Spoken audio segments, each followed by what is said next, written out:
ഖാലിദ് റഹ്മാൻ സംവിധാനം ചെയ്ത പുതിയ ചിത്രം ആലപ്പുഴ ജിങ്കാന തിയേറ്ററുകളിൽ പ്രദർശനം തുടരുകയാണ്.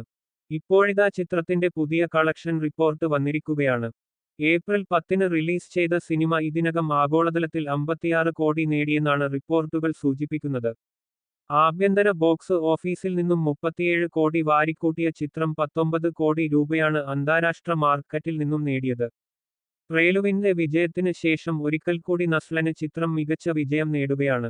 ഖാലിദ് റഹ്മാൻ തല്ലുമാലക്ക് ശേഷം സംവിധാനം ചെയ്ത ചിത്രമായതിനാൽ തന്നെ വമ്പൻ ഹൈപ്പിലാണ് ആലപ്പുഴ ജിങ്കാന തിയേറ്ററിലെത്തിയത്.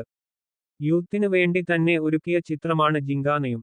നസ്ലനെ കൂടാതെ ഗണപതി, ലുക്ക് മാൻ, സന്ദീപ് പ്രദീപ്, അനഘ രവി, ഫ്രാങ്കോ ഫ്രാൻസിസ്, ബേബി ജീൻ, ശിവ ഹരിഹരൻ, ഷോൺ ജോയ്, കാർത്തിക്, നന്ദ നിഷാന്ത്, നോയില ഫ്രാൻസി എന്നിവരാണ് ചിത്രത്തിൽ പ്രധാന വേഷത്തിലെത്തുന്നത്.